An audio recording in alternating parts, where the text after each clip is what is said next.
ಒಂದ್ ನಿಮಿಷ ಕೂತ್ಕೊಳ್ರಿ, ಉತ್ತರ ಕೊಡ್ಲಿ. ಅಶೋಕ್ ಅಣ್ಣಂಗೆ ಏಡ್ಸ್ ಚುಚ್ಚಕ್ಕೆ ಹೋದವ್ ನಾನಲ್ಲ. ಏಡ್ಸ್ ಇಷ್ಟೊಂದು ಕಂಪ್ಲೇಂಟ್ ಇದೆ, FIR ಇದೆ. ಈಗ ಯಡಿಯೂರಪ್ಪನ ಏನಾಯ್ತು ಅಂತ ನನ್ನ ಹೇಳಬೇಕಾಗಿಲ್ಲ. ಮಾತಾಡಕ್ಕೆ ಅವಕಾಶ ಕೊಡ್ತೀರಾ ಇಲ್ಲ? ಮಾತಾಡಲಿ, ಉತ್ತರ ಮಾತಾಡಕ್ಕೆ ಅವಕಾಶ ಕೊಡ್ತೀರಾ ಇಲ್ಲ?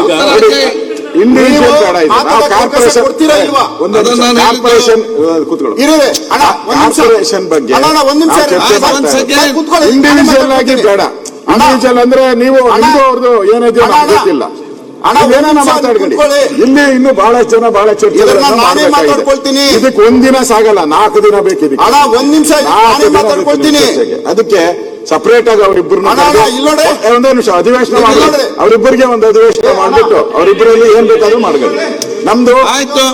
ಈಗ ಕಾರ್ಪೊರೇಷನ್ ಬಗ್ಗೆ ಏನಿದೆ ಸಂಬಂಧಪಟ್ಟಿದ್ದು ಎತ್ತಿದ್ದಾರೆ, ಪರ್ಸನಲ್ ಆಗಿ ನೀವು ಕುಂತ್ಕೊಳ್ಳಿ, ನಾನ್ ಮಾತಾಡ್ಕೊಳ್ತೀನಿ.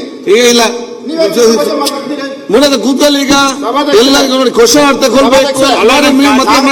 ಪ್ರಶ್ನೆ ಕೇಳ್ತೀನಿ, ಈಗ ಉತ್ತರ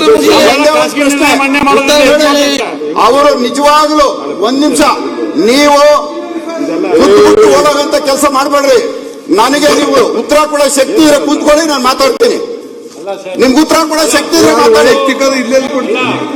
ಮುಖ್ಯಮಂತ್ರಿಗಳು ಬೆಂಗಳೂರು ಬಗ್ಗೆ ಮಾತಾಡ್ತಿರೋ ಈ ಪರ್ಸನಲ್ ವಿಚಾರದಲ್ಲಿ ಈ ಬೆಂಗಳೂರು ವಿಚಾರ ಕೈಗೆ ಹೋಗುವಂತದ್ದಾಗುತ್ತೆ. ದಯವಿಟ್ಟು ಸರ್ ಕೂತ್ಕೊಳ್ಳಿ ಸರ್. ಇದು MLA-ಗಳು ನಾಳೆ ದಿನ ಎಲ್ಲರೂ MLA-ಗಳಿಗೆ ಡ್ಯಾಮೇಜ್ ಮಾಡ್ತಾರೆ.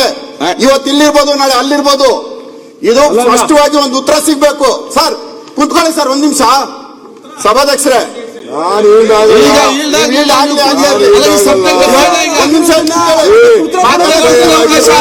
ಮತ್ತೆ ಕೊಡ್ತೀನಿ ನಿಮ್ಗೆ. ಇನ್ನೊಬ್ಬರ ಮೇಲೆ ನಾನೇ ಮಾಡ್ಕೊಳ್ತೀರಾ?